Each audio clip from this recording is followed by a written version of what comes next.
In this video section, we're going to look at scopes. Scopes are a method of measuring the luminance, chrominance, and saturation of your footage. This is a fancy way of saying they allow you to adjust the colour and brightness of your footage in an accurate and unbiased manner. You might be wondering why you just can't use your eyes. It should be evident if something's too red or too blue, right? Well, not really. Your eyes are excellent at adjusting to what's in front of them. So if you bring in some footage and the colour correction is a little off, your eyes will quite happily compensate. Another issue is your monitor. Your monitor will lie to you. Every screen handles colour differently, and the same image can look very different from one monitor to the next. Adjusting your colours by eye simply means you're making it look correct for your monitor rather than objectively correct. Scopes provide an unbiased method of evaluating and balancing your colours and brightness, ensuring that the work has been done correctly rather than what your eyes subjectively think looks good. So that's why we use scopes, but how do we use them? Well, let's meet our three leading players for this video. We have waveform scopes, vectorscopes, and histograms. Let's go through these one at a time and see what they do. First things first though, how do you actually get your scopes up in Lightworks? Well, just head to the VFX tab, right click on your playback window and choose Video Tools. We already have a Vectorscope up and running here. To select some others, you just click the three dots. Vectorscopes is already ticked, and today I also want RGB, Y, and histogram. The first one we're going to look at is Y, and this is a waveform scope. In the simplest terms, this scope looks at the brightness of our image. I have this simple white to black gradient in place so we can ease ourselves into this. The first thing you need to know about a waveform scope is that it represents whatever frame of your footage you're currently on from left to right. In terms of the graph, 100 at the top represents pure white or maximum brightness, and 0 at the bottom represents pure black or maximum darkness. Everything in between is a form of grey. As an example of how you can read this, we can see our line here goes from 100 down to 10. This means the left hand side of the image is white, but the right hand side of the image is actually not black. It's a very dark grey. On some monitors, depending on how they're calibrated, this would easily look black, but we know from the scope that it's not. If we bump up our contrast here, we can see that it moves from 10 down to 0, meaning that we do in fact now have pure black down there. But that's also increased the amount of white in the image, as you can see from our 100 line extending across the top here. Now, having too much on the 100 line or the 0 line is not a good thing. If you have pure white or pure black, it probably does mean those parts of your images are too bright or too dark, and any details contained within will be lost. Now, I'm not saying there's never any situation where you might want black or white, but overall, on footage of the natural world, you don't want to lose that detail. So be careful you're not scraping the top or the bottom whenever possible. Now, it's important to note you can't actually use your scope to tell what's in an image. If we put a grey circle here on the screen, you can see the waveform doesn't know or represent that it's a circle. It simply knows that you have some grey here in the middle of your frame. So that's the basics covered, let's move on to some actual footage. Looks a lot more complex, right? Don't worry, the fundamentals are the same. You can see here we've got some light parts heading up towards 100, which will be the sky, the water, maybe some of this light green grass here. We've also got some dark bits down here, which will be things like the shadows in the trees. Then there's this sudden drop towards black where this tree blocks out most of the lighter parts, leaving us with just a dark part of the clip. Hopefully that shows it's not too difficult to translate your footage onto the waveform. You can simply follow along from left to right, and anytime you see a sudden deviation, look at roughly that same point of your footage and you'll easily spot what's causing it. Now, if you pay particular attention to this section of our footage, you can see some almost black shadows. That's represented around here on the waveform. Watch what happens as we scrub forward. The camera is moving forward and the dark area moves out of the shot. As that happens, you can see it disappear on the waveform, as that darkness has left the screen and so is no longer represented on the graph. So how can we use this? Well, let's hop into our colour correction tools and have a play around. There's a lot you can achieve with this, and you'll really learn by doing, but there's a couple of things you can try to get started. The first thing is gauging your contrast. As it stands, our footage pretty much runs most of the brightness gamut from 0 up to 90, meaning we have a pretty wide range of contrast. If we lower our contrast down, you can see all the waveform data getting closer together, as there's less range to our midtones. If it all gets too bunched up in the middle, that means the majority of our image is simply a mid-grey and probably looks quite flat, as you can see in our playback window. If we go too far the other way, you can see that there's now a lot of pure white and pure black in our image, which means we're probably going to be losing a lot of detail in those areas. This waveform is also useful for measuring the effect of adjusting your brightness. Maybe you want your footage to be a little bit lighter. As you can see, we've lightened our footage and it's moved the whole range up, but still within acceptable levels. But if you go too bright, you'll see a lot of pure white starting to creep into your waveform on the 100 line. Once you're hitting these top or bottom levels, you'll be losing detail in your image, as pure white or pure black inherently can't contain any detail. So generally you don't want too much of either. Scopes are a great way of adjusting both the brightness and contrast while making sure you stay within acceptable levels. Now the thing with the Y waveform is it's all about brightness.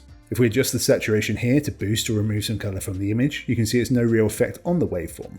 For colour, we want the RGB waveform. This shows you the reds, greens and blues that make up your image. If you click on your three dots, you can choose to see each channel individually, but today we're going to look at all three together. The principles are the same either way. Having all three together next to each other is known as a parade. You read each section of the parade in the same way as our Y waveform, from left to right, with 100 representing a pure version of the colour and 0 representing the colour completely removed. If all three were to be at 100, your image would be white, and if all three were at 0, that would be black. As you can see here, our footage is fairly well balanced, as all three are at pretty similar levels. But what happens if you bring in some footage that's been poorly white balanced on set and has more of a blue tone to it, for example? Well, you can see that our blue is now more dominant, the green is largely the same, and the reds are lacking. We can use our colour correction tools to fix this, but I'm not going to do so with any real detail or precision, as we're here for scopes, not colour correction, which is a whole different subject matter. So what I'm going to do is quickly tweak some of these looking at nothing but my scopes. I'm not even going to glance over at my playback window. I'll even cover it up for you to make sure you have the same experience. Watching my scopes here, you can see that we're bringing that red up a little, being careful not to degrade the blue or the green down too much, as we don't want to go too far in the other direction. So just a bit more tweaking.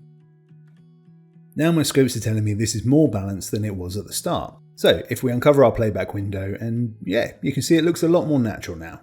Well, it does on my monitor at least, it may not on yours, but that's the entire point. Regardless of how it looks on our monitors, we can trust that it's objectively closer to how it should look thanks to the scopes. It's not going to be perfect, but we also spent about 10 seconds on it, so it's not bad at all really for the time. By understanding and using your scopes, you can perform both really precise colour work and quick fixes when needed. So that's waveforms in a nutshell. Next up you have Vectorscopes.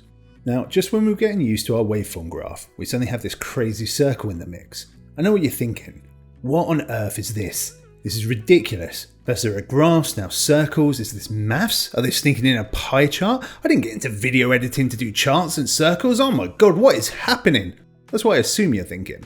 That's what I was thinking the first time I learned all this stuff. But don't worry, it's not actually that scary or different.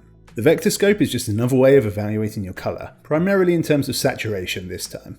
Before we show it in action, let's break it down a little. Around the circle we have sections for our primary colours, red, blue and green. And then our secondary colours, magenta, cyan and yellow. We also have this extra line here that represents skin tones. These little boxes in each section represent the maximum level of saturation you should go to. If you go beyond them, you can start to clip your footage and lose detail. Sort of in the same way as taking your brightness too high or too low would lose detail back on our first Y waveform. So let's look at this colour chart here. You can see we have each of the colours extending out towards their sections, and our white bit in the middle shows our non-coloured boxes. You can also see the skin tones moving up the skin tone line. If we increase our saturation, you can see that the lines get closer to the boxes, and as we decrease it, you can see they grew closer together at our central point. This indicates more or less saturation. So let's take two shots next to each other on the timeline. The first one is looking good, not too saturated, not too unsaturated. The next one is lacking a little colour though. So we can up our saturation a little until it's in roughly the same zone as the first clip. There we go, much better. You could fiddle around with all this in our colour correction tools to get it even closer, but it'll do for now. So that's waveforms and Vectorscopes. The last one I want to show you how to use today is a histogram. If you're a self-shooter, then you're probably familiar with those from your camera. Functionally, they work the same as a waveform, but kind of tipped on its side. On a waveform, you can see your shadows, your midtones, and your highlights split horizontally. On a histogram, you can see your shadows, your midtones, and your highlights split vertically. You can see back on the Y waveform that the activity exists primarily in the 10 to 30 range, meaning our image leans a little towards the dark side. On the histogram, you can see the same thing. There are some disadvantages to the histogram versus the waveform. For example, on our waveform, we can sort of tell which part of the footage is being represented. We can see a drop in the brightness here, and it corresponds to that part of our image, so we can easily work out what is causing it in the shot if we need to. On the histogram, we can tell the brightness drops at some points, but we have no idea where in the shot that's happening. In terms of adjusting the footage, if we brighten our image up, you can see we move closer to the lighter end, and if we darken it down, you can see we move closer to the darker end. As with the waveform scope, going too far in either direction will start to lose you some detail in your shot. When shooting or before your footage is graded, you really want your histogram all lumped up in the middle here so you haven't gone too far in either direction. But as we improve our colours and increase our contrast, it all spreads out for that extra pop. While waveforms do hold some advantages, histograms can be a little easier to understand at a glance, and some people do prefer using them. The choice is always yours. So that's the 3 initial types of scope I wanted to show you to get you started. In our settings here, you may have noticed there's some other scope options, such as YCBCR or CIE. These scopes are a little more complicated to understand and probably aren't as useful to you as you first wrap your head around the wacky world of scopes, so we won't touch them today. They are important though, so we will cover them in a future video. Until then, your best bet for learning scopes is to bring some footage into Lightworks and just have a play around with them. They become a lot clearer once you see them in action for yourself.